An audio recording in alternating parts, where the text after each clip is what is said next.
ملت اسلامیہ بالخصوص دو شہید بزرگوار جن کی برسی ہے اور شہید پرور شخصیت حضرت آیت اللہ مصباح یزدی اور دیگر جو مرحومین ہیں ان کے لیے ایک دفعہ سورہ فاتحہ اور 3 دفعہ سورہ اخلاص لا حول ولا قوة الا باللہ العلی العظیم بسم اللہ الرحمن الرحیم الحمد للہ رب العالمین والعاقبۃ للمتقین والجنۃ للمؤمنین والمطیعین والموحدین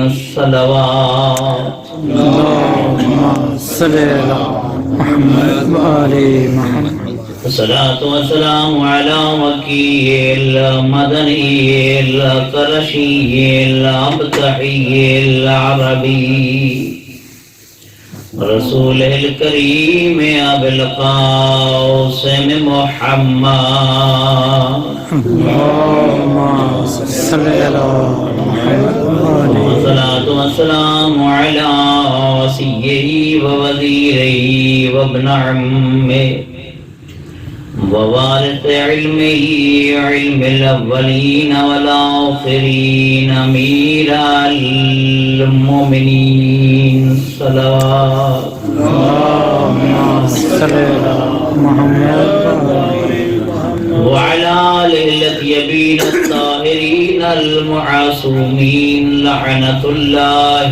على أعدائهم أجمعين أما بعد فقد قال الحكيم في كتابه الكريم بسم الله الرحمن الرحيم من عمل صالحا من ذكر أو أنثى وهو مؤمن فلنحيينه حياة طيبة وقال في مقام آخر فضل الله المجاهدين على القاعدين أجرا عظيما صلوات اللهم صل على محمد وآل محمد خالق کائنات آپ تمام دوستوں کا اس محفل میں شرکت کرنا اپنی بارگاہ عالیہ میں قبول و منظور فرمائے اللہم اور خدا بند عالم اس گھر کے رہنے والوں کی تفریقات خیر میں اضافہ فرمائے، ان کے مرحومین کے درجات کو بلند فرمائے،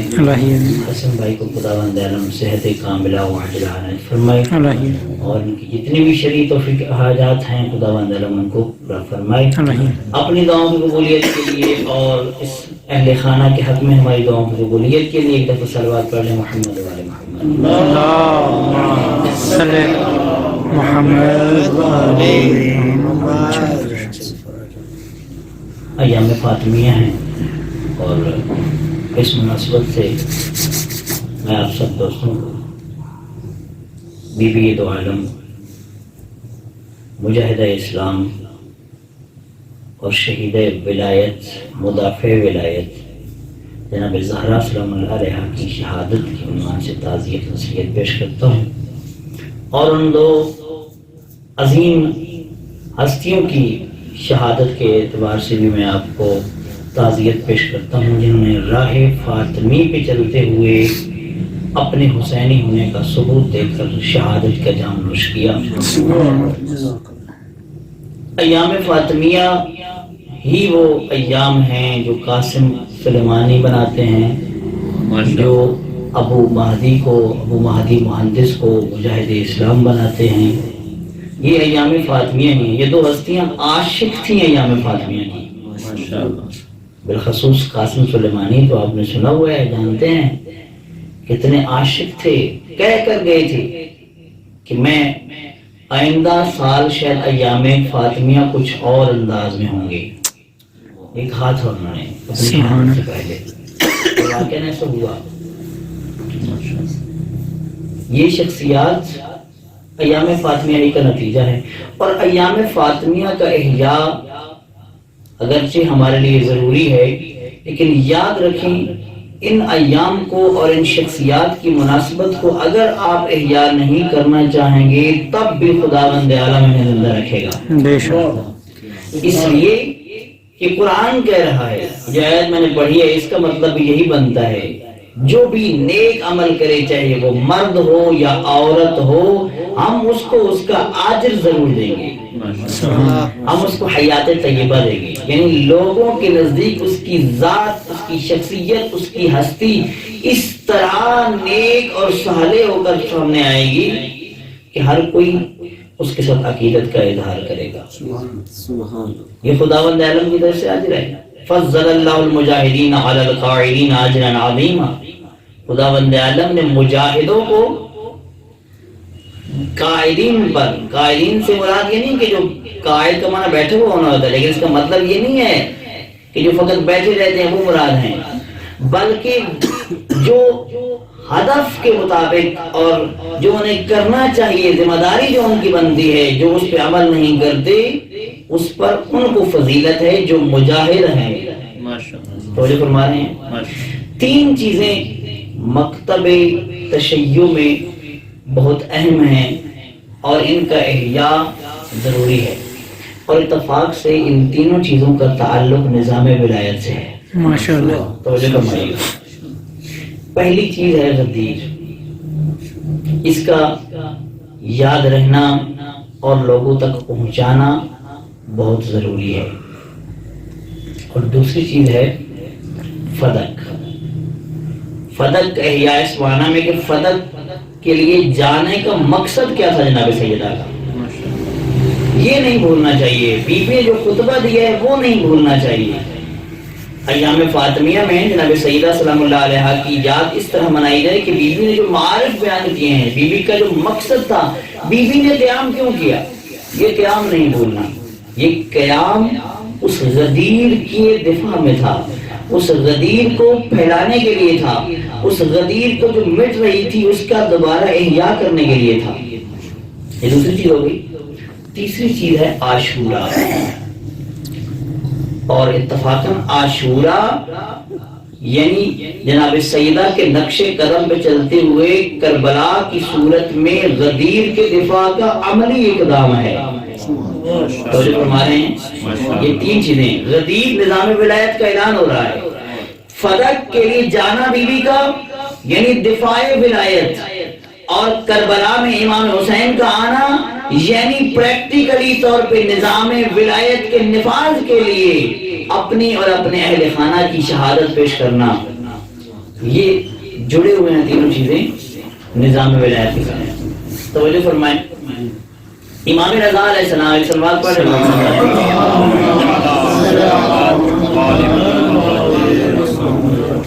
آپ کے میرے مولا سے کسی نے کہا کہ مولا عزاداری پہ اتنی تاکید کیوں ہے، اب کیوں کہتے ہیں کہ عزاداری ہونی چاہیے؟ توجہ فرما رہے ہیں؟ ماشاءاللہ۔ فرمایا لِأَن لَا تَنْسَوْنَهُ كَمَا نَسِيتُمُ الْغَدِيرَ، ہم عزاداری پہ تاکید اس لیے کرتے ہیں کہ کہیں تم عاشورہ کو ایسے ہی نہ بھول جاؤ جیسے غدیر کو بھول گئے ہو۔ عزاداری کا مقصد کیا ہے؟ عزاداری کا ایک مقصد ہے یعنی کربلا زندہ رہی۔ کربلا زندہ رہی یعنی کیا؟ یعنی وہ نظام جس کو کربلا والے نافذ کرنا چاہتے تھے وہ زندہ رہی۔ اسی لیے کہا کہ ہم عزاداری پہ تاکید اس لیے کرتے ہیں کہ کہیں تم عاشورہ کو بھی غدیر کی طرح بھول نہ جاؤ۔ اور ایک بزرگوار مجتہد، غالباً اگر میں اشتباہ نہ کروں تو شیخ جو ہمارے مصنف ہیں، بہت بڑے محقق اور مصنف، فقہی کتاب مقاصد کے مقاصد کے مصنف ہیں، اور غالباً آیت اللہ فنساری ہیں، میرے ذہن میں بہت واضح ہے، ان کا نام بہت زیادہ ہماری کتابوں کے حوالے سے ذہن میں نہیں آ رہا۔ بہت بزرگ ہستیاں، کتاب ان کی مقاصد بھی ہے، ظاہراً ان کا واقعہ یا کسی اور عالم مجتہد کا، یہ بہت اہم ہے۔ تو انہوں نے جو ہے جب وہ ماتمداری کر رہے تھے اور اس عالم میں، یا شاید آیت اللہ مرشی کو میرے ذہن میں نام نہیں ہے، تو جب ان سے کہا گیا کہ آپ اس طرح یہ کیوں آپ نے حالت بنائی ہوئی ہے، اگر آپ اس طرح باہر نہ آئیں، ایک اندر گھر میں بیٹھے نہیں، پولیس والے نے کہا آپ اگر اندر بیٹھے رہتے، عراق میں کہا کہ اگر آپ اندر بیٹھ کر بھی عزاداری کرنا چاہتے تو کر سکتے تھے، یہ گلیوں پہ کیوں آئے ہیں، یہ سارے مٹیاں ڈال رہے ہیں؟ تو کہا کہ نہیں، آپ ہم دھوکہ نہیں کھائیں گے، پہلے ہم دھوکہ کھا چکے ہیں، تم لوگ کہتے ہو اندر بیٹھ کرو پھر تم بھلا دیتے ہو، پہلے غدیر تم نے سنی تھی لیکن اس کو بھلا دیا، اگر ہم کربلا کے لیے عاشورہ کے لیے سڑکوں پہ نہیں آئیں گے تو تم کربلا کو بھی بھلا دو گے۔ دشمن تو کوشش کر رہے ہیں، آج بھی آپ یزید زندہ باد کے نعرے سن رہے ہیں، مقصد یہی ہے کہ کسی طریقے سے جو ہے وہ کربلا، جس طرح آج کوشش کی جاتی ہے نا کہ کبھی کبھی اسرائیل کو ماننے کی طرف مائل ہوتے ہیں اور تسلیم کرنے کی طرف مائل ہوتے ہیں، تھوڑا سا چیک کرتے ہیں مسلمانوں کے ذہنوں کو، اسی طرح یزید کو زندہ باد کہہ کر چیک کیا گیا کہ یہ لوگ کیا کریں گے۔ یہ بہت ساری چیزیں ایسی ہیں جو کی جاتی ہیں گاہے بگاہے۔ اگر مسلمانوں کا جذبہ صحیح نہ ہوتا تو پیغمبر اسلام کا روزہ بھی گرا دیا جاتا۔ یہ چیک کیا گیا تھا اور ہندوستان اور پاکستان اور پوری دنیا سے مسلمان گئے تھے، یہ کام ہوتے رہتے ہیں گاہے بگاہے۔ تو یہ یزید زندہ باد کا نعرہ بھی اسی طرح لگایا گیا۔ تو آج میں یہ کہہ رہا تھا کہ کربلا کو اور ایام فاطمیہ کو، فدق کو اور تیسرا غدیر کو شیعہ نہ بھولے، ان چیزوں کے احیاء میں شیعت کا احیاء ہے۔ لہذا چونکہ ہماری گفتگو کا جو محور ہوتا ہے وہ قرآن ہوتا ہے، کوشش کرتے ہیں کہ ہم آج کی گفتگو کو بھی قرآن کی روح سے ہی بیان کریں، قرآن کی روشنی میں اور آل محمد علیہ الصلوۃ والسلام کے فرامین کی روشنی میں بیان کریں۔ آپ ایک صلوات پڑھ لیں محمد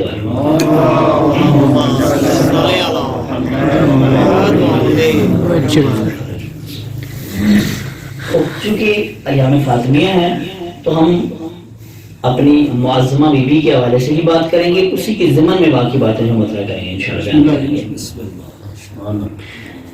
کہ جناب زہرا سلام اللہ علیہ کیا ہیں، ان کا مقام کیا ہے، ان کی ہستی کیا ہے۔ سب سے پہلے ہم جاتے ہیں قرآن کی خدمت میں کہ قرآن ان کے بارے میں کیا کہتا ہے۔ توجہ فرمائیں، قرآن میں جو آیات ہیں بیوی کے حوالے سے وہ دو طرح کی ہیں۔ کچھ آیات میں صریحاً جو ہے وہ جو بیان ہوا ہے وہ بیوی کے ہی متعلق ہے، اور کچھ میں یہ ہے کہ اس کا اولین مصداق جناب سیدہ ہیں لیکن اس میں اور لوگ بھی شامل ہو سکتے ہیں۔ وہ آیات جو جن کا مصداق بدرجہ اتم اور بلکہ مصداق ہی جناب سیدہ ہیں، ان میں سے ایک سورہ کوثر ہے کہ یہ سورہ انا اعطیناک الکوثر، اس کے بارے میں یہ ہے کہ کوثر سے مراد جناب زہرا ہیں۔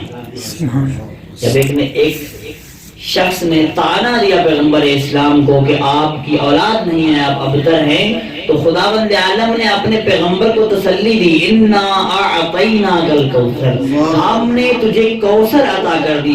کوثر یعنی خیر کثیر عطا کر دی۔ کوثر سے مراد روایات میں بعض مفسرین نے لکھا ہے کہ جناب سیدہ ہیں، اور جناب سیدہ سے چلنے والی پیغمبر کی نسل ہے۔ آج دنیا دیکھ رہی ہے تمام رشتے ختم ہو سکتے ہیں، تمام نسلیں ختم ہو سکتی ہیں، مگر نسل زہرا جاری و ساری ہے۔ سبحان اللہ، یہ کوثر کا فیض۔ اور پیغمبر اسلام نے فرمایا قیامت والے دن بھی تمام نسب ختم ہو جائیں گے مگر میرا نسب ختم نہیں ہوگا، میرا رشتہ ختم نہیں ہوگا۔ توجہ فرما رہے ہیں۔ اور الحمدللہ یہ جناب سیدہ کو شرف حاصل ہے کہ وہ وجہ بنی ہے پیغمبر اسلام کی نسل کے آگے چلنے میں اور دوام پیدا کرنے میں۔ لہذا جو جناب زہرا کی اولاد ہے وہ پیغمبر کی اولاد ہے۔ باقی جتنے پیغمبر کے رشتہ دار ہیں، کوئی چچا کے بیٹوں کی اولاد ہے، کوئی کسی اور کی اولاد ہے، وہ رشتہ دار ہیں مگر وہ رشتہ نہیں جو زہرا کی اولاد سے ہے۔ توجہ فرمائیے گا۔ امام موسیٰ کاظم علیہ السلام ایک صلوات پڑھنے آپ کے امام کو ہارون نے کہا کہ میرا بھی پیغمبر سے رشتہ ہے اور آپ کو بھی پیغمبر سے رشتہ ہے، آپ بھی پیغمبر کے قریبی ہیں، میں بھی پیغمبر کے قریبی ہوں، کیا فرق ہے آپ کے اور میرے رشتے میں؟ کہا اچھا یہ بتاؤ، اگر پیغمبر اسلام بھی ابھی آ جائیں اور تم سے تمہاری بیٹی کا رشتہ مانگیں، کیا دے دو گے یا نہیں دو گے؟ کہا میرے لیے فخر کی بات ہے، میں پیغمبر کو اپنی بیٹی کا رشتہ دوں، یہ میرے لیے قابل فخر ہے۔ آپ کے اور میرے ساتویں امام نے فرمایا لیکن مجھ سے نہ پیغمبر مانگ سکتے ہیں نہ میں پیغمبر کو رشتہ دے سکتا ہوں، کیونکہ میں پیغمبر کی اولاد ہوں، میری اولاد پیغمبر کی اولاد ہے۔ یہ شرف جناب سیدہ کو کہ جو زہرا کے بیٹے ہیں ان کی اولاد رسول اللہ کی اولاد ہے۔ توجہ فرما رہے ہیں؟ یہ ایک سورہ کوثر، اس میں جناب زہرا مصداق ہیں۔ دوسری آیت جس میں جناب سیدہ سلام اللہ علیہا کے بارے میں واضح طور پہ آیا ہے وہ وَآتِ ذِي الْقُرْبَى حَقَّهُ، یہ جو فدق کی حوالے سے کہا جاتا ہے کہ یہ جب آیت آئی تو پیغمبر اسلام نے جناب سیدہ کو فدق عطا کر دیا۔ یہ آیت بھی جناب سیدہ کے بارے میں ہے۔ قُلْ لَا أَسْأَلُكُمْ عَلَيْهِ أَجْرًا إِلَّا الْمَوَدَّةَ فِي الْقُرْبَى، توجہ فرما رہے ہیں؟ یہ قصیدہ پڑھ لوں جناب سیدہ کا، فرق صرف یہ ہے کہ یہ لکھنے والا کوئی شاعر نہیں ہے، جو خدا نے بیان کیا میں وہ پڑھ رہا ہوں۔ ماشاءاللہ، توجہ فرما رہے ہیں؟ جو قرآن میں بی بی کی شان بیان ہوئی ہے وہ بیان کر رہا ہوں۔ پھر اس کے علاوہ جو آیت ہے بی بی کے حوالے سے، انما یرید اللہ لیذھب عنکم الرجس اہل البیت ویطہرکم تطہیرا۔ آپ تو جانتے ہیں نا یہ کب نازل ہوئی ہے؟ جب زہرائے مرضیہ کے گھر میں چادر کساء کے نیچے پنجتن اکٹھے ہوئے تو اللہ نے بتایا کہ اے آل محمد، اے اہل بیت محمد، اللہ نے ارادہ کر لیا ہے کہ تمہیں ایسا پاک رکھے جیسے پاک رکھنے کا حق ہے، اور رجس و نجاست کو تم سے دور کر دے۔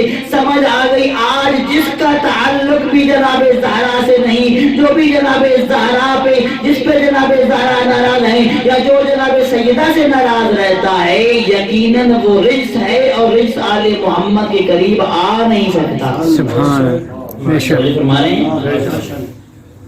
یہ آیت ہے عصمت زہرا پہ دلیل ہے۔ اب میں وقت بہت کم ہے اور کوشش میری زیادہ مطالعہ بیان کرنا ہے۔ اسی آیت سے مولا علی نے استدلال بھی کیا تھا۔ مولا نے فرمایا تھا کہ تم جو نہیں مانتے کہ زہرا حق پہ ہیں یا نہیں، مجھے ایک بات بتاؤ کہ اگر زہرا کے توجہ فرمائیے گا، اگر زہرا کے بارے میں کوئی تمہیں یہ کہے کہ زہرا نے نعوذ باللہ فلاں غلطی کی ہے، گناہ کی ہے، تو کیا کرو گے؟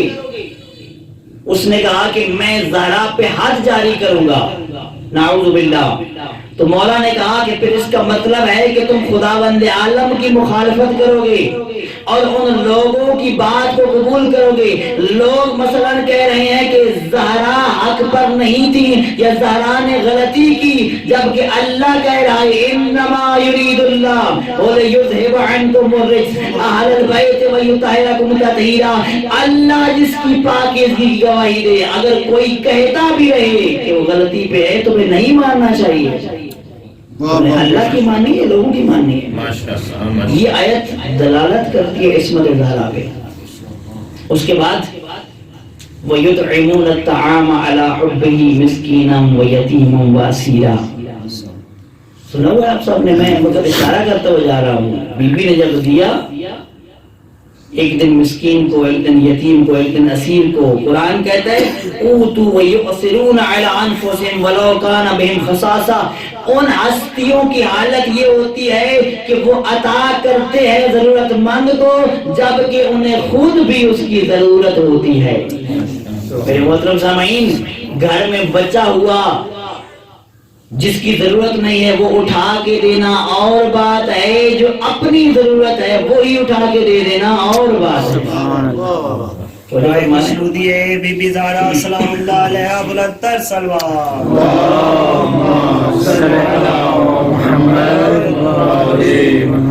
آیت مبارکہ ہے اور اس کے علاوہ بہت ساری آیات ہیں جو جناب سیدہ سلام اللہ علیہا کے بارے میں قرآن میں ہیں، اور ایسی آیات جن میں بدرجہ اتم بی بی مصداق بنتی ہیں۔ یہ دو آیات جو میں نے پڑھی ہیں، من عامل صالحا، جو نیک عمل کرے چاہے وہ مرد ہو یا عورت ہو، اس کے لیے حیات طیبہ ہے، یعنی جو کہا کہ فضل اللہ المجاہدین علی القاعدین، تو زہرا سے بڑی مجاہدہ کون ہوگی؟ جس نے دروازوں پہ دستک دے دے کر جہاد کیا، جس نے ولایت کے دفاع کے لیے اپنی مکمل طور پر طاقت کو استعمال کیا، اور ہر وہ طریقہ جو بی بی کو اپنانا چاہیے تھا وہ اپنایا. میں آگے جا کے بیان کرنا چاہتا ہوں یہ چیزیں. تو عرض خدمت یہ ہے کہ یہ ہے جناب سیدہ اور اس بی بی کا مقام جو آل محمد نے بیان کیا. ذرا توجہ فرمائے گا, اس کے بعد ہم آگے بڑھیں گے. جناب سیدہ کا مقام آل محمد نے کیا بیان کیا ہے. پیغمبر اسلام فرماتے ہیں فاطمہ تو بضعۃ منی. توجہ فرمائیں, یہ قصیدہ ہے جناب سیدہ کا. سبحان اللہ. میں وہ پڑھ رہا ہوں جس کو تمام مذاہب اسلامی کے علماء نے لکھا ہے. تو کیا کہتے ہیں, فاطمہ تو بضعۃ منی وہی قلبی و روحی. پیغمبر فرماتے ہیں یہ میرا دل ہے, یہ میری روح ہے جو میرے پہلو میں دھڑکتی ہے. توجہ فرما رہے ہیں. فمن اذاها فقد اذانی. جس نے زہرا کو تکلیف دی اس نے مجھے تکلیف دی. متعدد حوالے ہیں, ٹائم نہیں میں آپ کو بتاؤں کہ اہل سنت کی تمام کتب میں یہ روایت موجود ہے. اگر آپ دیکھنا چاہتے ہیں تو میں آپ کو آسان سا طریقہ بتاتا ہوں. ڈاکٹر طاہر القاضی صاحب کی کتاب ہے جناب سیدہ کے بارے میں, آپ اس کتاب کو پڑھ لیں. اس کتاب میں سارے حوالے اہل سنت کتب کے ہیں, تو آپ کو ہر حدیث کے اوپر 15-20 حوالے مل جائیں گے انہی کتابوں سے. یہ روایت وہاں موجود ہے. کیا کہا, فقط فمن اذاها فقد اذانی. جس نے زہرا کو تکلیف دی اس نے مجھے تکلیف دی. فمن اذانی فقد اذا اللہ. جس نے مجھے تکلیف دی, اذیت کی, اس نے اللہ کو اذیت کی. اب دو آیات ہیں قرآن مجید میں. ایک آیت کہتی جس نے اللہ کے رسول کو اذیت کی اس کے لیے عذاب علیم ہے. توجہ فرمائیں, جس نے بھی اللہ کے رسول کو اذیت کی اس کے لیے عذاب علیم ہے.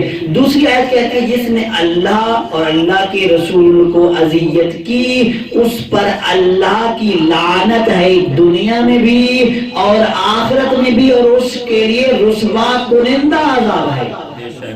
توجہ فرما رہے ہیں. بس اب واضح کر دیا قرآن نے.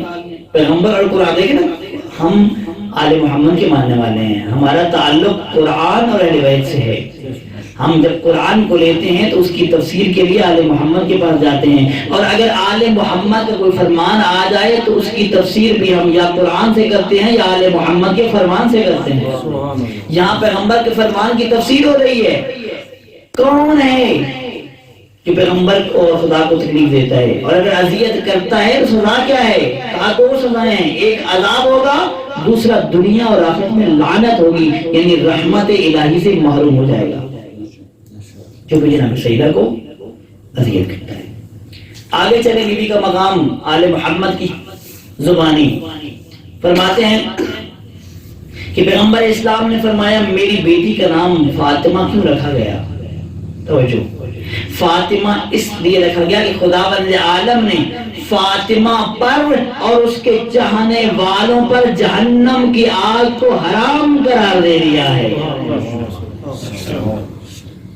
یہ میں کہہ رہا ہوں کہ اہل سنت کی تمام کتابوں میں یہ روایات موجود ہیں. اور پھر ایک اور روایت, فمن عرف, امام صادق حسن فرماتے ہیں فاطمہ حق معرفتها, جس نے زہرا کو اس کی معرفت کا حق ادا کرتے ہوئے پہچان لیا, فقد ادرک لیلۃ القدر, گویا اس نے لیلۃ القدر کو درک کر لیا. کیونکہ زہرا لیلۃ القدر ہیں, روایات کے مطابق زہرا لیلۃ القدر ہیں. لیلۃ القدر کیا ہے؟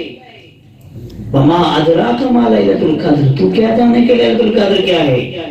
لیلۃ القدر 1000 مہینوں سے افضل رات ہے, اور جو 1000 مہینوں سے افضل رات سے بھی افضل ہو اسے زہرائے بدریہ کہتے ہیں. سبحان اللہ. توجہ فرمائیں, عظمت زہرا.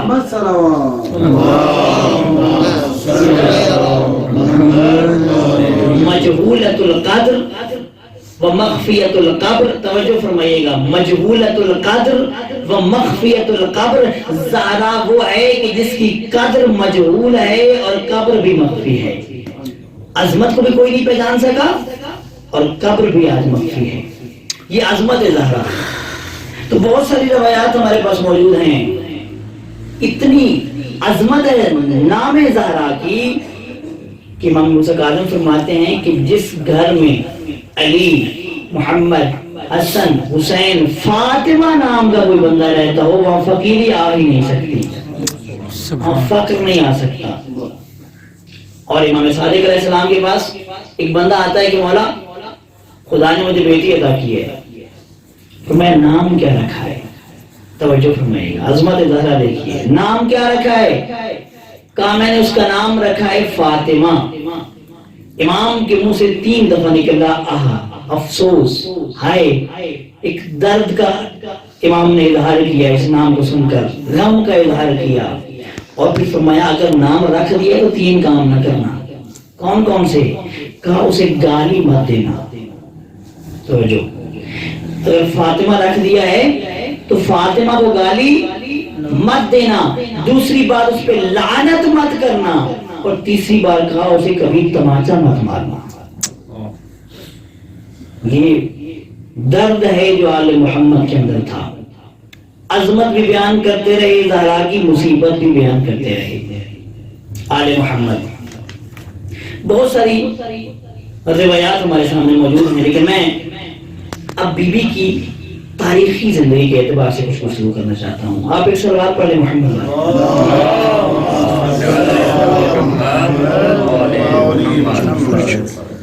آپ لوگ پریشان تو نہیں ہیں؟ کوشش کروں گا کہ محفل خشک ہونے سے پہلے ہی میں اس کو ختم کر دوں۔ برائے حضرت محمد و آل محمد برانتر صلوات۔ اللہم صلی علی محمد محمد وجل فرج۔ خدا عالم آپ کی توفیقات میں خیر میں اضافہ فرمائے۔ میں عرض کر رہا تھا کہ بی بی کی زندگی کے جو تاریخ کے اعتبار سے پہلے، ہر عورت جب دنیا میں آتی ہے تو اس کی زندگی کے 3 مراحل تو حتمی ہوتے ہیں۔ پہلا مرحلہ یہ ہے کہ وہ عورت بیٹی ہوتی ہے۔ توجہ فرمائیے گا، اب آپ نے دیکھنا ہے کہ زہرا کیسی بیٹی ہے۔ عورت جب دنیا میں آتی ہے تو بیٹی ہے، اور بیٹی کے بارے میں کہ بیٹی اپنے والد کے لیے رحمت ہے، بے شک، لیکن رحمت تب ہوگی جب اس کی تربیت اچھی ہوگی۔ اگر والدین نے تربیت اچھی نہ کی تو وہ زحمت بن جائے گی۔ ایسے ہے یا نہیں ہے؟ تو اب رحمت ہے زہرا مرضیہ، اور تربیت کس نے کی؟ توجہ فرمائیے گا، تربیت کیسے ماحول میں ہوئی؟ باپ وہ ہے جس کے بارے میں قرآن کہہ رہے ہیں انک لعلی خلق عظیم، اے میرا پیغمبر تو اخلاق کی بلند ترین منزلوں پر فائز ہے۔ باپ وہ ہے، تربیت کیسے ہوئی جناب زہرا کی؟ باپ وہ ہے جو اخلاق کی بلند ترین منزلوں پر فائز ہے۔ اب ذرا سنیے گا کہ ماں کون ہے۔ عرب کی عورتیں اسلام سے پہلے فحاشی میں اس قدر آگے جا چکی تھی کہ انہوں نے اپنے گھروں پر علم لگائے ہوئے تھے، فحاشی کے علم، فحاشی کے جھنڈے، علم نشان جو نشانی ہوتا ہے، جھنڈے لگائے ہوئے تھے، جس سے پتہ چلتا تھا کہ یہ عورت فحاشہ ہے، اور بہت سارے لوگ جو ہے وہ جاتے تھے وہاں پہ گناہ کرتے تھے۔ اس حد تک فحاشی تھی، اور بچے جب پیدا ہوتے تھے تو شناخت کرنے کے لیے نسب شناس منگوائے جاتے تھے، وہ پہچان کے دیتے تھے کہ یہ بچہ کس کا ہے۔ بعض اوقات ایک بچے کے لیے کئی دعوے دار ہوتے اور وہ بتاتے کہ یہ بچہ کس کا ہے۔ اس گندگی کے ماحول میں توجہ فرمائیے گا، اس گندگی کے ماحول میں جس بی بی کو طاہرہ کا لقب ملتا ہے وہ خدیجۃ الکبریٰ مادر زہرا ہے۔ بتا رہا تھا کہ ماں کون ہے زہرا کی، سنیے گا۔ اس ماحول میں فحاشی میں اسلام سے پہلے جسے طاہرہ کہا گیا ہے اسے خدیجۃ الکبریٰ کہتے ہیں۔ سبحان اللہ، یہ زہرا کی ماں ہے۔ اب ان ماں باپ کی بیٹی کتنی تربیت یافتہ ہوگی کہ بچپن میں ہی اس قدر تربیت یافتہ ہے کہ 5 سال کی عمر میں انقلابی ہونا اپنے باپ سے سیکھا ہے۔ سبحان اللہ، اپنے باپ سے سیکھا ہے جو بہت بڑا اور دنیا کا سب سے پہلا انقلابی انسان ہے، جس نے عالمی اور جاویدانی انقلاب کی بنیاد رکھی۔ اس پیغمبر کی بیٹی سب سے پہلی انقلابی 5 سال کی عمر میں شروع کر دی اپنی سرگرمی۔ اور تربیت کا یہ عالم ہے کہ اگر پیغمبر اسلام گھر میں آتے ہیں اور فرماتے ہیں زہرا میں اندر آنا چاہتا ہوں، فرمایا بابا تنہا ہے، نہیں بیٹا میرے ساتھ ایک نابینا ہے، بابا پھر اجازت دیں کہ میں پردہ کر لوں، بیٹا یہ تو نابینا ہے. فرماتی ہیں بابا یہ نابینا ہے، میں زہرا کو تو نظر آتا ہے نا. سبحان اللہ. یہ بیٹی کیسی ہے، یہ درس ہے بیٹیوں کے لیے. اور فرما رہی ہیں کہ عورت کے لیے، عورت کی فضیلت یہ ہے کہ نہ وہ کسی نامحرم کو دیکھے، نہ کوئی نامحرم اسے دیکھے. یہ بیوی ہیں. اور اس حد تک نبوت کا دفاع کیا، بابا کے ساتھ مل کر اس حد تک دین الہی کا پرچار کیا اور استقامت کا مظاہرہ کیا کہ سلطان الانبیاء کو کہنا پڑ گیا ہیا ام ابیہا، یہ اپنے باپ کی بھی ماں ہے. کس اعتبار سے؟ یعنی حفاظت کے اعتبار سے، نبوت کو تحفظ دینے کے اعتبار سے. اور مقام اتنا ہے زہرا کا کہ جب حدیث قصہ میں جب تعارف کا ٹائم آتا ہے، تعارف کروایا جاتا ہے، تو خداوند عالم اس زہرا کی عظمت کے پیش نظر باپ کے نام سے تعارف نہیں کرواتا، شوہر کے نام سے تعارف نہیں کروایا کہ یہ کون ہے، بیٹوں کے نام سے تعارف نہیں کروایا، بلکہ کہا ہم فاطمہ و ابوہا و بعلھا و بنوہا. یہ مقام زہرا ہے، یہ جناب سیدہ ہیں. اور جب بیوی بن جاتی ہیں تو روایات میں ہے کہ زوجہ اپنے شوہر کا نصف ایمان مکمل کرتی ہے. لیکن شرط یہ ہے کہ اس میں پہلے کچھ ایمان ہو. تو جو ہے نا، جو ہوئی بے ایمان اس کا اس نے کیا مکمل کرنا ہے. لیکن بیوی اپنے شوہر کا ایمان مکمل کرتی ہے. اب توجہ فرمائیں، ہم قرآنی بات کر رہے ہیں. قرآن میں عورتوں کی مختلف قسمیں جو بیان ہوئی ہیں، قرآن جو ذکر کیا ہے، کچھ عورتیں وہ ہیں جن کی قرآن نے مذمت کی ہے اور کچھ کی قرآن نے مدحت کو بیان کیا ہے. جو گزری ہیں ان کی بات کر رہا ہوں. کچھ کی مذمت کی گئی ہے، کچھ کی تعریف کی گئی ہے. اور جن کی مذمت کی گئی ہے ان میں سے کچھ ایسی بھی تھیں جو نوح اور لوط جیسے نبی کے گھر میں تھی، اور جن کی تعریف بیان کی گئی ہے وہ وقت کے فرعون کے گھر میں تھی. سبحان اللہ. قرآن میں جو عورتیں بیان ہوئی ہیں، یہ بہانے چھین لیے ہیں قرآن نے ہم سے. مرد کہہ رہا ہوتا ہے کہ میں تو نیک بننا چاہتا ہوں، اولاد کو نیک بنانا چاہتا ہوں، مگر میری بیوی نیک نہیں ہے. تو جو فرما رہے ہیں یہ خراب کر رہی ہے ماحول، اس نے گھر کا ماحول خراب کیا ہوا ہے. تو نوح علیہ السلام کے بیٹے بھی تو تھے، لوط علیہ السلام بھی تو تھے. بیوی رکاوٹ نہیں بنی الہی فریضہ میں، الہی وظیفہ کو ادا کرنے میں. اور یہ جو عورتیں کہتی ہیں کہ میرا شوہر اچھا نہیں ہے اس لیے ہمارا ماحول خراب ہے، ان سے بہانہ جناب آسیہ نے چھین لیا. شوہر فرعون بھی ہو، اگر چاہتی ہو کہ وقت کے الہی نمائندہ کا ساتھ دو تو مال و دولت کو ٹھوکر مار کر بھی موسیٰ کا ساتھ دیا جا سکتا ہے. اب یہ عورتیں جو قرآن نے بیان کی ہیں، انہی کے اندر آپ دیکھیں کہ جناب سیدہ کہاں کھڑی ہیں. جناب سیدہ کا مقام کیا ہے؟ پوچھتے ہیں اس سے جس کے گھر میں آئی تھی امانت الہی.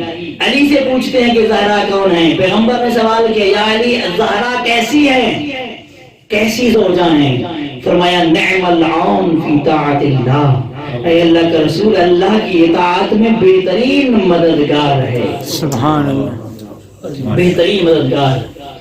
ایسی زوجہ کہ جس پہ علی کو فخر تھا. فرمایا انا زوج البتول سیدۃ النساء العالمین، مجھے فخر حاصل ہے کہ میں بتول اور سیدہ نساء عالمین کا شوہر ہوں. سبحان اللہ. معاویہ کو میرے مولا نے ایک خط لکھا، پڑھا ہوگا دیکھا ہوگا آپ لوگوں نے. اس میں فرمایا تھا کہ اے معاویہ اگر جاننا چاہتے ہو کہ تم کون اور ہم کون ہیں تو سنو، سلطان الانبیاء پیغمبر خدا ہم میں سے ہے، ابو جاہل تم میں سے ہے. پھر فرمایا حمزہ ہم میں سے ہیں، سردار شہداء حمزہ ہم میں سے ہیں، اور ابو سفیان تم میں سے ہے. تیسرا جملہ فرمایا سنو سیدہ نساء عالمین ہم میں سے ہے، حمالۃ الحطب ابو لہب کی بیوی تم میں سے ہے. توجہ فرمائیں، حمالۃ الحطب سنو گا نا، مبراتو حمالۃ الحطب جو لکڑیاں جمع کر کے آتی تھی. اب کچھ روایات میں ہے کہ لکڑیوں سے مراد وہ یہ لکڑیاں ہیں کہ لکڑیاں لے جاتی تھی اور کہتی تھی کہ میں نے پیغمبر کے گھر کو آگ لگانی ہے، یا وہ جو دوسری آگ لگاتی تھی گھروں میں باتوں سے جو آج کل بہت چلی ہوئی ہے، لوگ آگ بھی خود لگاتے ہیں پھر خیر خواہ بن کے آ جاتے ہیں. وہ جو آگ لگاتی تھی یہ اس کا کام تھا، چغل خوری کے ذریعے آگ لگانا. تو بات کہتے ہیں کہ یہ مراد ہے. تو بہرحال مولا نے فخر کیا زہرا مرضیہ پہ کہ میری زوجہ زہرا ہے. اور تیسرا جو مسئلہ ہے کسی بھی عورت کا جو ہوتا ہے وہ ہے عورت ماں بن جاتی ہے.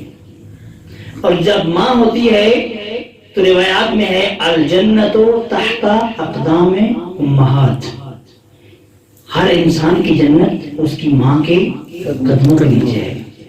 توجہ فرما رہے ہیں، یہ ماں کا مقام ہے، ماں کی عظمت ہے. البتہ اگر ماں بچے کو جنت کی طرف جانے دے، اس کو خود ہی غلط راستے پہ لگا نہ دے، اس کی جنت جو اس کے پاؤں کے نیچے ہے اس کو واقعی حاصل کرنے دے، تو ہر بچے کی جنت ماں کے قدموں کی تلے ہے. توجہ فرمائیے گا، ماں کے قدموں کے نیچے ہے.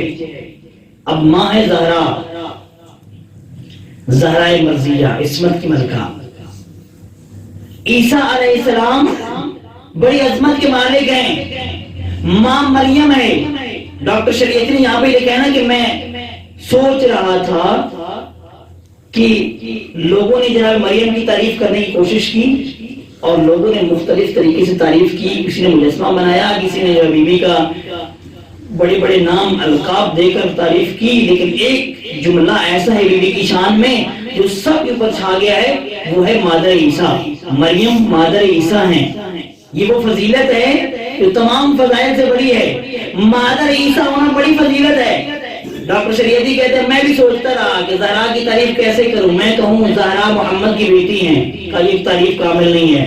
پھر میں نے کہا میں کہوں کہ فاطمہ علی کی زوجہ ہے، میں نے سوچا یہ تعریف کامل نہیں ہے. حسنین کی ماں ہے فاطمہ، کہا میں نے سوچا یہ تعریف بھی کامل نہیں ہے. پھر میں نے سوچا ہاں ایک ہی بات ہے، وہ یہ ہے کہ فاطمہ فاطمہ ہے.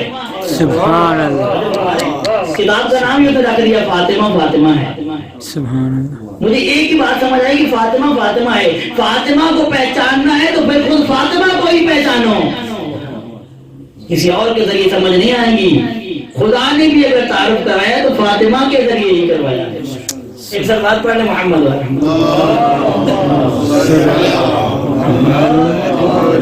تو عیسیٰ کی ماں بڑے فضائل کی مالک، لیکن سب سے بڑی فضیلت یہ ہے کہ وہ عیسیٰ کی ماں ہے، نبی کی ماں ہے.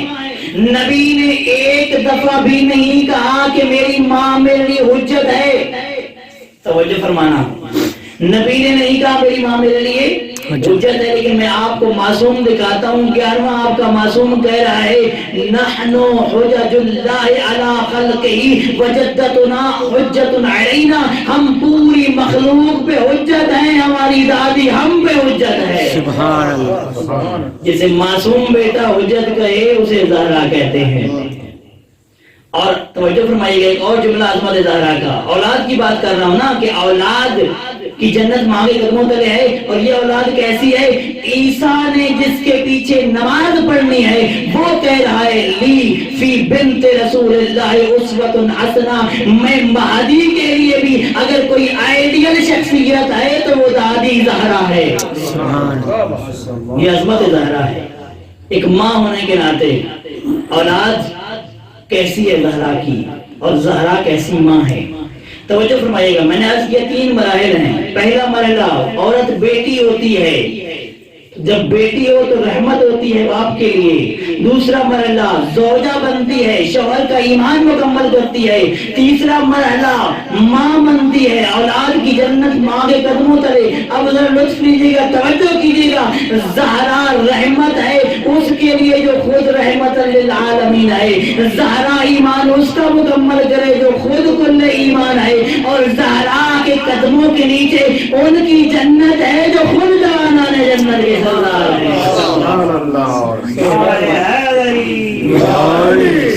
اللہ. یہ تھے ایک عورت کے مراحل زندگی. اب ایک انسان ہونے کے ناطے ہم سب کے جو مراحل زندگی ہیں ان پہ ذرا مختصراً نگاہ ڈالیے گا. گلا میرا خراب ہے، طبیعت میری خراب ہے، لیکن مجھے بڑی خوشی ہو رہی ہے کہ اتنا بہترین ماحول آپ لوگوں نے بنایا ہے. اور اس میں ایک کم از کم اس طرح کی گفتگو کہ جس سے ہمیں استفادہ حاصل ہو وہ ہونی چاہیے. ایک صلوات پڑھ لیں محمد والے.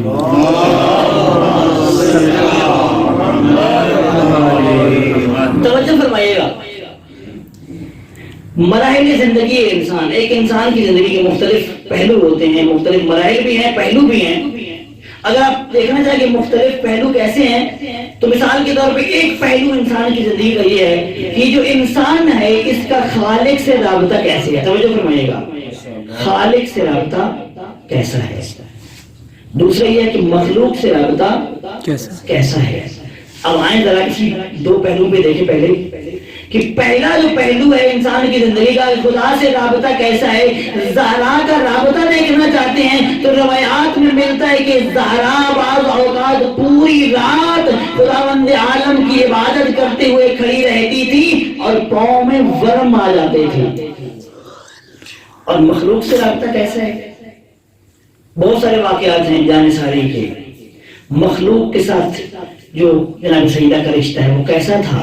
جناب زہرا وہ ہستی ہیں کہ جو اپنی شادی کے موقع پر بھی اپنا وہ قیمتی لباس جو ہر عورت کی خواہش ہوتی ہے، زندگی بھر سوچتی ہے کہ میں یہ پہن کر اپنے شوہر کے گھر جاؤں گی، زہرائے مرضیہ نے راستے میں ہی ایک سائلہ کو دے دیا. سبحان اللہ. جانے ساری یہ سیدہ ہے. سبحان اللہ. اور دوسری چیز، جب بھی دعا مانگی تو کہا الجار ثم الدار، پہلے ہمسائے پھر اہل خانہ، ہمیشہ دوسروں کے لیے دعا مانگی. یہ مخلوق سے رابطہ ہے جناب سیدہ کا. تیسرا پہلو جو میں عرض کرنا چاہتا ہوں وہ ہے جہادی پہلو.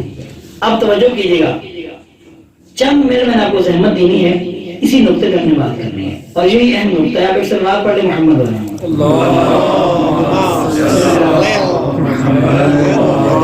اب تک جو میں نے بیان کیے وہ فضائل تھے. اب بی بی کا تربیتی پہلو جو ہمارے لیے ہے، جہادی پہلو میں سے کہہ رہا ہوں. بی بی نے جو جہاد کیا ہے ولایت کے دفاع میں، وہ کس طرح کیا ہے. دیکھیں یہ خطبہ جو بی بی نے دیا ہے، ایک تو یہ سن لیں کہ علماء کہتے ہیں کہ یہ جناب سیدہ کے علاوہ کوئی اور دے ہی نہیں سکتا تھا. خطبہ فتح جو بی بی نے بیان کیا ہے کوئی اور بیان نہیں کر سکتا تھا. حتیٰ کہ مولا علی بھی، اس لیے کہ علی اپنے حق میں نہیں بول سکتے تھے، اور اگر ابو ذر اور سلیمان بولتے تو لوگ قبول نہ کرتے. اگر کوئی بول سکتا تھا تو وہ سیدۃ النساء العالمین تھی. اور اس خطبہ میں اتنے معارف ہیں. یہ خطبہ جو میں عرض کر رہا ہوں بی بی کا، یہ ایک طریقہ ہے جہاد کا، وگرنہ بی بی نے بہت مختلف طریقوں سے جہاد کیا ہے. بی بی کے جہاد کی جو ایک روش ہے وہ گریہ ہے، گریہ اوزاری. بی بی نے جو گریہ کیا ہے وہ بھی ایک جہاد ہے. بیت الاحزان میں بیٹھی ہیں، ایک راوی کہتے ہیں میں نے دیکھا، دور سے دیکھا کوئی خاتون ہے، 2 بچے ساتھ ہیں اور اکیلی بیٹھی ہوئی ہیں، رو رہی ہیں.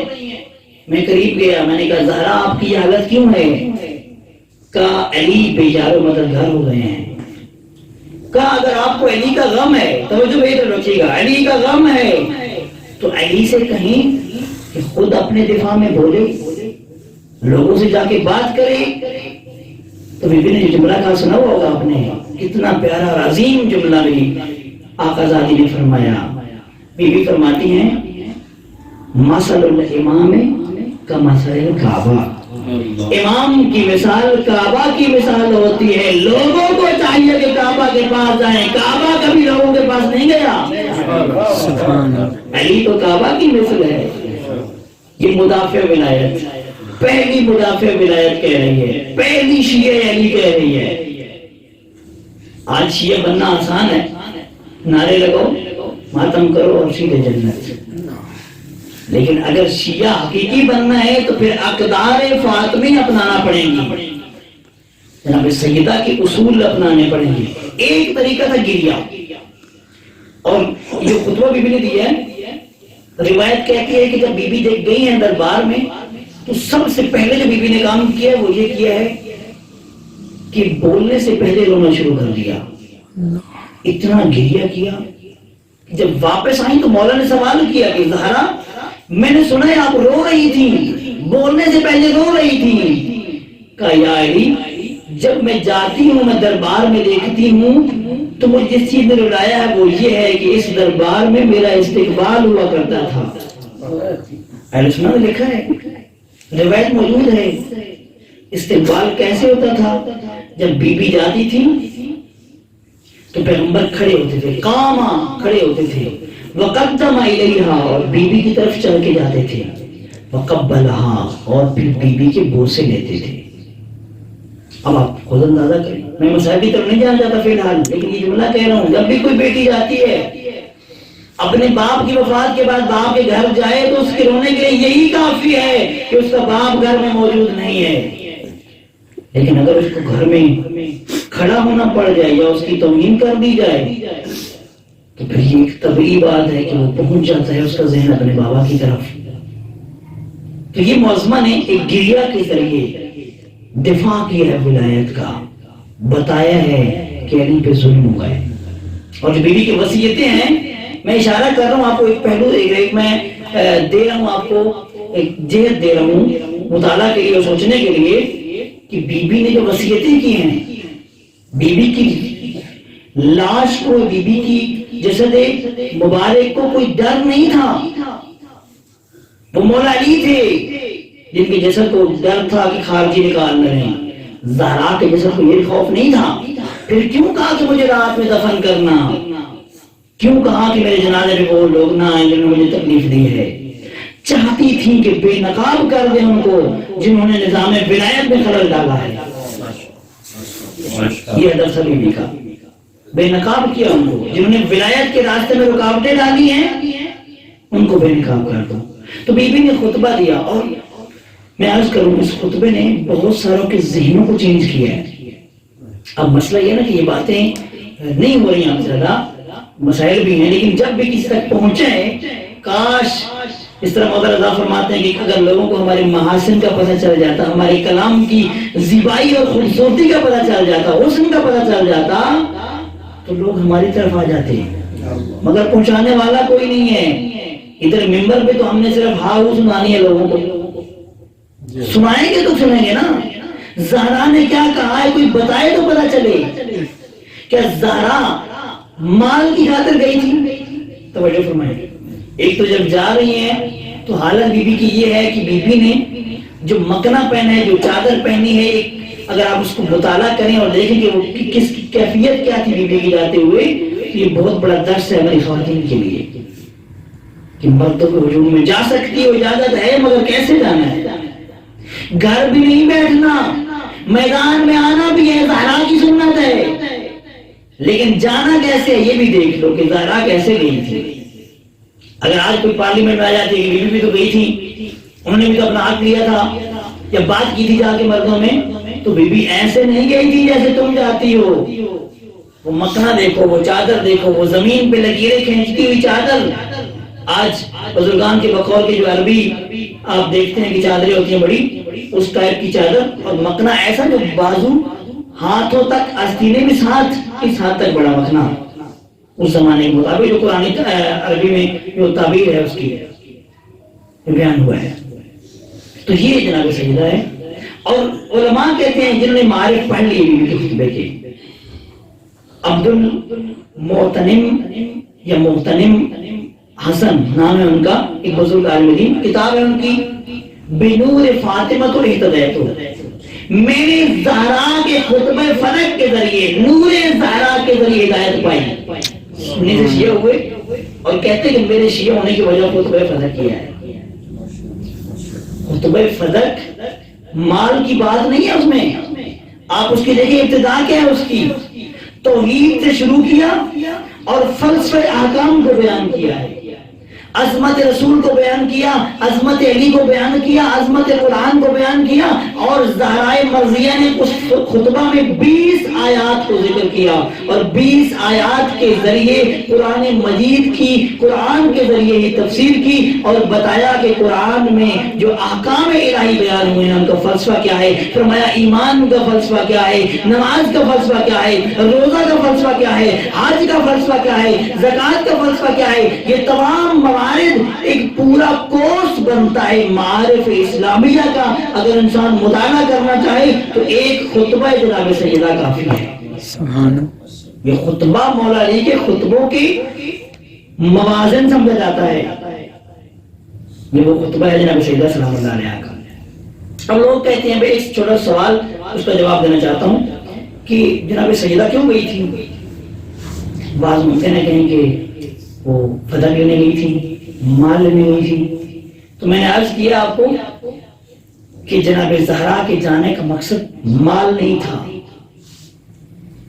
بی بی مدافع ولایت ہے اور ولایت کی خاطر گئی تھی. اسی لیے دلیل کیا ہے مالوں کے ساتھ؟ دلیل کیا ہے اس بات کی کہ بی بی مال کے لیے نہیں گئی؟ توجہ فرمائیے گا.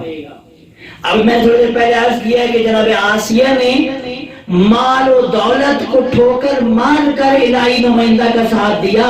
تو جب الہی نمائندہ کا ساتھ دینے کے لیے آسیہ مال کو ٹھوکر مار سکتی ہیں تو جو سیدۃ النساء العالمین ہیں کیا وہ مال کی خاطر جائیں گی؟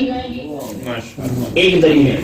دوسری، قرآن کہتا ہے وَيُطْعِمُونَ الطَّعَامَ عَلَىٰ حُبِّهِ مِسْكِينًا وَيَتِيمًا وَأَسِيرًا. جو ایک دن یتیم کو دے دیتی ہے، ایک دن مسکین کو، ایک دن اسیر کو، اور خود اپنے پاس کچھ نہیں رکھتی، اور پھر یہ نہیں کہہ رہی کہ میں نے احسان کیا ہے. فرمائی نُطْعِمُكُمْ لِوَجْهِ اللَّهِ لَا نُرِيدُ مِنْكُمْ جَزَاءً وَلَا شُكُورًا. ہم نے تو راہ خدا میں دیا ہے، ہمیں کچھ نہیں چاہیے. اخلاص اس حد تک اس بیوی کا ہے. کیا وہ بیوی اپنی ذات کے لیے گئی ہیں، فتح لینے یا مال لینے گئی ہیں، وہ کھجوریں اور زمینیں لینے گئی ہیں؟ میرے محترم سامعین، یہ وہ نادان اور کم سمجھ لوگ، ان پڑھ لوگ، یا جن لوگوں کے اندر شعور نہیں ہے وہ تصور کر سکتے ہیں، مگر ہر ذی شعور انسان اور وہ انسان جو اسلام کی الف سے بھی آگاہ ہے وہ یہ سمجھتا ہے کہ کوئی عام انسان بھی آج کی دنیا میں عدالت میں اپنی بیٹی کو مال کے لیے نہیں لے جاتا. بہت تو کم ظرف لوگ ہوتے ہیں جو اپنی اولاد کو، بیٹیوں کو مال کے لیے گواہی دینے لے جاتے ہیں. ہاں بہت بڑا اگر عظیم مقصد ہو تو تب جاتی ہیں مستورات، اور یہ مستور تو پیغمبر کی بیٹی ہیں. تو یہ بی بی کسی اہم مقصد کے لیے گئی تھی، اور وہ تھا علی کا دفاع. نظام ولایت اور ولایت کا پرچار اور اس کا دفاع. تشریف لے جاتی ہیں. بہت سارے اور بھی دلائل ہمارے پاس موجود ہیں. خود آپ بی بی کا شادی دیکھیں، بی بی نے جو حق مہر رکھا ہے وہ اپنا فرمایا تھا. بی بی نے باقاعدہ جب پیغمبر نے پوچھا کہ زہرا تیرا حق مہر کتنا ہونا چاہیے، فرمایا یا ابتا ان بنات الناس زوجنا بدراہم ودنانیر. بابا لوگوں کی بیٹیاں درہموں اور دیناروں کے بدلے میں ازدواج کرتی ہیں، شادی کرتی ہیں. وَأَنَا بِنْتُكَ يَا رَسُولَ اللَّهِ فَمَا الْفَرْقُ بَيْنِي وَبَيْنَهُنَّ. اے اللہ کے نبی میں تو آپ کی بیٹی ہوں، پھر مجھ میں اور ان میں فرق کیا رہ جائے گا؟ اے اللہ کے نبی مجھے دنیاوی مال نہیں چاہیے، میں چاہتی ہوں میرا حق مال یہ ہو کہ میں امت کی شفاعت کر سکوں. سبحان اللہ. جو امت کی شفاعت کرتی ہے، جو کہتی ہے الجار ثم الدار، پہلے ہمسائے پھر اپنا گھر، جس کو اتنا خیال ہے کہ وہ مال کی نہیں چلی گئی تھی. توجہ فرما رہے ہیں؟ تو عظیم مقصد تھا. اس مقصد کو جنہوں نے سمجھا وہ فاطمی بن گئے. عزیز برادر فرما رہے تھے شہید کے حوالے سے، بلکہ دونوں شہداء کے حوالے سے انہوں نے ذکر بھی کیا ہے اور ہونا بھی چاہیے، کیونکہ ہم نے جو سنا ہے وہ یہ ہے کہ قاسم سلیمانی اپنے زمانے کا مالک اشتر تھا. لیکن میں کہتا ہوں فقط قاسم سلیمانی نہیں تھا، ابو مہدی المہندس اور قاسم سلیمانی دونوں کے اندر مالک اشتر کی صفات پائی جاتی تھی. مالک کی صفت کیا تھی؟ سادہ عزیز تھا. آپ نے فوٹو نہیں دیکھے دونوں کے، تصویریں نہیں دیکھی دونوں کی، کتنے سادہ عزیز تھے. مالک اشتر کی صفت یہ تھی کہ وہ مخلص تھے اپنے مشن، اپنے امام کے ساتھ، اپنے زمانے کے ولی کے ساتھ. ان کی کا اخلاص نہیں دیکھا آپ نے کہ یہ کتنے مخلص تھے دونوں. اور مالک اور مالک جیسوں کی صفت یہ تھی کہ وہ اشد علی الکفار، کفار پر شدید، رحماء بینہم ورحماء بینہم، دشمن کے مقابلے میں، کافروں کے مقابلے میں شدید، اپنوں کے ساتھ محبت و مہربانی، یہ قاسم سلیمانی اور ابو مہدی المہندس کی صفت تھی۔ ماشاءاللہ، یہ وہ ہستی ہیں۔ اب ذرا تھوڑا سا توجہ کیجیے گا، وقت نہیں ہے، میں نے فقط اشارہ کرنا ہے۔ قاسم سلیمانی کی زندگی بھی شاید آپ دوستوں نے پڑھی ہو، اور ابو مہدی المہندس کی۔ یہ وہ لوگ نہیں ہیں جو دنیا کی خاطر اس طرف آئے ہوں، مگر میں ایک جرنل ہے اپنے زمانے کا۔ ہمارا جرنل جب ریٹائرڈ ہوتا ہے تو کسی کا غلام بن جاتا ہے دولت کی خاطر، اور وہ جرنل کیسا تھا توجہ فرمائیں۔ ماشاءاللہ، یہ وہ لوگ نہیں ہیں، اگر آپ یہ سمجھ رہے ہیں کہ بس قاسم سلیمانی 4 5 6 7 سال پہلے قاسم سلیمانی بن گیا، ابو مہدی بھی 5 سال پہلے ابو مہدی مہندس بن گیا، ایسے نہیں ہے۔ زندگیاں لگی ہیں ابو مہدی بننے پہ، قاسم سلیمانی بننے پہ ٹائم لگا ہے، ذرا توجہ فرمائیں۔ ایک کسان کا بیٹا ہے قاسم سلیمانی، کرمان کے رہنے والا، اور جب واضح طور پہ میدان میں کب آئے، جب 8 سالہ دفاع مقدس کی جنگ شروع ہوتی ہے امام خمینی کے زمانے میں، انقلاب کے بعد، اس وقت کھل کر میدان میں سامنے آتے ہیں اور بہترین انداز میں اپنی فوج کی کمانڈ کرتے ہیں، اور پھر آہستہ آہستہ امام امت کے بعد رہبر موضوع نے ان کو میدان دیا، اور انہوں نے آ کے جو ہے وہ 2011 میں غالباً ان کو جنرل بنایا گیا ہے۔ اسی طرح آپ ابو مہدی مہندس کو دیکھیں، یہ وہ ہستی نہیں ہے کہ وہ کچھ سال پہلے بنے ہوں، بلکہ یہ وہ ہیں قاسم سلیمانی کو قاسم سلیمانی بنانے والا، یا قاسم سلیمانی کی اولین تربیت گاہ امام خمینی ہیں، اور ابو مہدی کی اولین تربیت گاہ شہید باقر الصدر ہیں۔ توجہ فرمائیں، یہ ہستیاں، شہید باقر الصدر کون ہے؟ آپ کے مذہب کا وہ انقلابی عالم جس کو 2 درجے حاصل ہیں، ایک عالم ہونے کا، دوسرا مظلوم ترین شہید ہونے کا، شہید باقر الصدر، جنہوں نے کیا کہا تھا، ذوبوا فی الخمینی کما ذاب فی الاسلام، خمینی میں ایسے ضم ہو جاؤ جیسے خمینی اسلام میں ضم ہو گیا۔ یہ شہید باقر الصدر، ایک شہید باقر الصدر کا پروردہ ہے، دوسرا امام خمینی کا۔ اور میرے بھائی کہہ رہے تھے کہ مہندس، انجینئر اور ڈاکٹریٹ کی سند رکھنے والا بہترین دنیاوی جاب مل سکتی تھی، پروفیسر کے طور پہ یونیورسٹی میں جا سکتے تھے، جاب کر سکتے تھے، بہت سارے مواقع بھی آئے، مگر کیا کیا؟ شہید باقر الصدر کا ساتھ دیا۔ وہ شہید ہو گئے، احتجاج کیا، صدام مخالف ہو گیا اور ان کو پکڑنے کے لیے کوشش شروع کر دی۔ یہ چلے جاتے ہیں کویت، اور جب کویت کی طرف سے کوشش کی گئی کہ ان کو پکڑ کر دے دیا جائے تو ایران آ جاتے ہیں۔ ایران میں جب 8 سالہ جنگ شروع ہوئی تو درخواست کرتے ہیں کہ مجھے بھی اس فوج میں شامل کیا جائے جو صدام کے خلاف لڑے گا۔ جہاں قاسم سلیمانی دفاع کر رہا تھا وہاں ابو مہدی بھی تھا۔ پتہ ہوگا یا دوستوں کو نہیں پتا، آج پتہ چل گیا ہوگا کہ یہ وہ ہیں، یہ نہیں ہے کہ ایک فوری ہو جاتا ہے، نہ ٹائم لگتا ہے یہاں تک پہنچنے میں، مقاومت کی ضرورت ہے، استقامت چاہیے، استقامت دکھاتے ہیں تو پھر اس مقام پہ آتے ہیں۔ پھر اس کے بعد مختلف مراحل، یہ محسن الحکیم، شہید محسن الحکیم کے ساتھ بھی رہے، اور اس کے بعد جو ہے جب داعش بنتی ہے تو اس وقت یہ 2 ہستیاں سامنے آتی ہیں۔ ہم لوگوں کو تب پتہ چلا ہے جب یہ داعش بنی ہے تو، لیکن ان کی زندگیاں پیچھے ایک عرصہ ہوتا ہے، پیچھے تاریخ ہوتی ہے ہستیوں کی۔ بہت سارے شہداء ہیں، ہم سنتے ہیں جب وہ شہید ہو جاتے ہیں، یہ نہیں پتا کہ یہ بنیاد کب رکھی گئی ہے۔ شہادت کی جو بنیاد ہے، جیسے کہ قاسم سلیمانی کو بھی لقب ملا ہوا تھا شہید زندہ، یہ بنیادیں پہلے سے رکھی جا چکی ہوتی ہیں۔ اور میں نے عرض کیا ابتدا میں کہ شہید نہیں بن سکتا جب تک اس کے پیچھے اس کو انرجی دینے والا، اس کو تحرک دینے والا، حرکت دینے والا آیت اللہ مصباح یزدی جیسا شخص نہ ہو۔ سبحان اللہ۔ آیت اللہ مصباح جو حسرت کرتے گئے، کہہ رہے تھے مجھے لگتا نہیں ہے کہ میں شہید ہو جاؤں، لیکن ہمیں یقین ہے کہ آیت اللہ مصباح یزدی شہداء کے برابر مقام رکھتے ہیں. کیونکہ ویسے تو آپ نے سنا ہوا ہے نا کہ عالم کی قلم کی سیاہی شہید کے خون سے افضل ہے. اس کا مطلب بھی یہ یاد رکھیے گا، یہ نہیں ہے کہ شہید کا خون کی قیمت کم ہے، بلکہ یہ بھی شہید کے خون کی قیمت بتائی جا رہی ہے کہ اگر عالم کی قلم کی سیاہی کو دیکھنا چاہتے ہو تو دنیا میں اس کے برابر کوئی چیز نہیں ہے. اگر کوئی چیز اس سے مقابلے میں آ سکتی ہے تو وہ شہید کا خون ہے. تو یہ شخصیات ان کو آگے بڑھانے والے آیت اللہ مصباح جیسے ہیں. اور آیت اللہ مصباح کس مقام پہ تھے؟ ایک جملہ آج کر کے میں اپنی ذہن کو تمام کر رہا ہوں.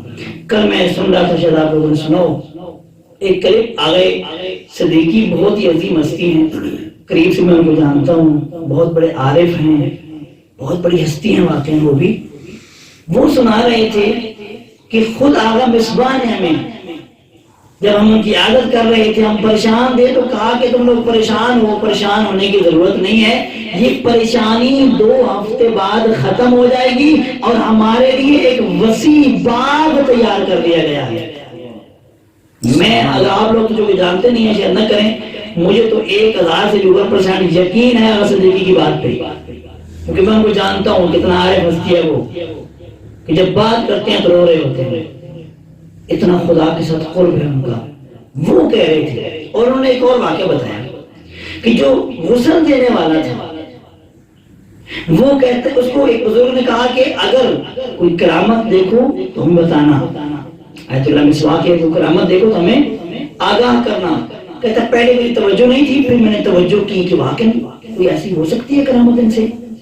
جب میں غسل دے رہا تھا تو میرے ذہن میں ایک سوال اٹھا، میں نے کہا خدایا یہ آغا مصباح اتنی عظیم ہستی ہے، کاش یہ مجھ جیسوں کی شفاعت کریں.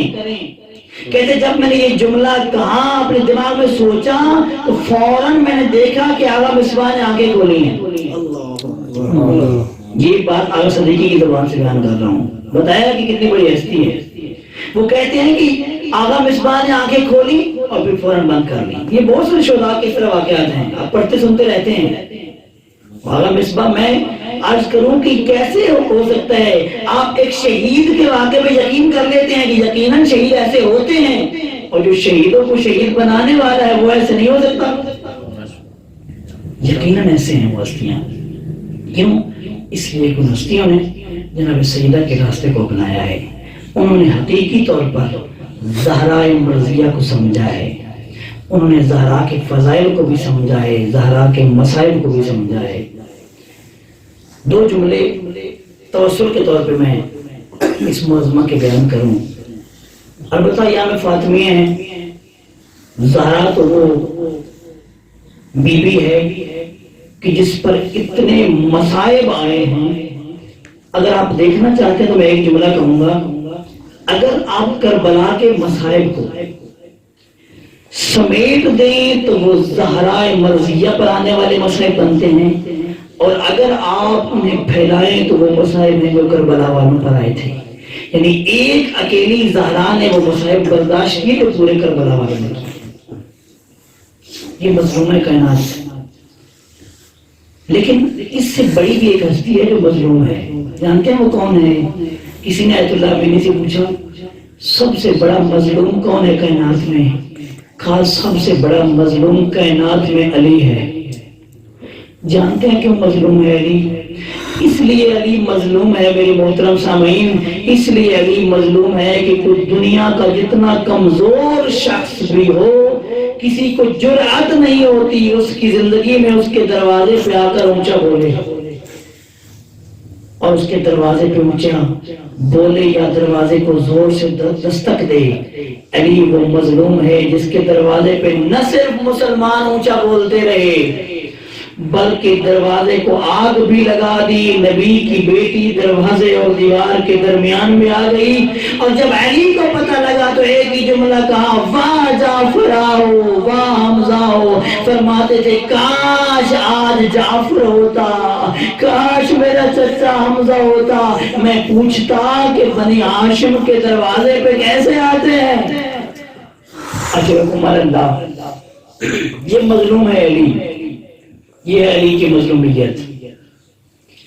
اور ایک واقعہ ہے کہ جب ایک عورت اپنے شوہر کے ساتھ جاتی ہے مدینہ اور زہرا مرضیہ کے دروازے کے قریب جاتی ہے اور دیکھتی ہے اس دروازے کو جہاں پہ فرشتے بھی کھڑے ہو جایا کرتے تھے، تو کوشش کرتی ہے کہ دوڑ کے جاؤں اور بوسہ لوں۔ ایک پولیس والا تماچا مارتا ہے۔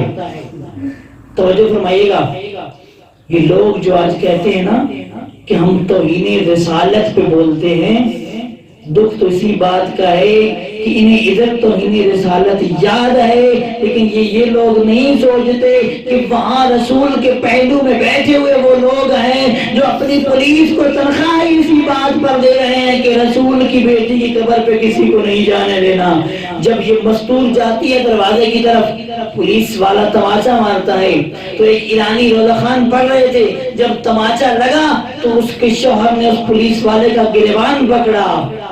لوگوں نے کہا کیوں پکڑا ہے، چھوڑ کیوں نہیں رہا؟ کہتا میری آنکھوں کے سامنے اس نے میری ناموس کو تماچا مارا ہے۔ میں قربان علی ابن ابی طالب کے صبر پہ، شریف و دو ہی تو علی ہے، ایک وہ علی ہے جس نے زہرا کو تازیانہ لگتے ہوئے دیکھا، دوسرا وہ علی ہے جس نے زینب کو تازیانہ لگتے ہوئے دیکھے۔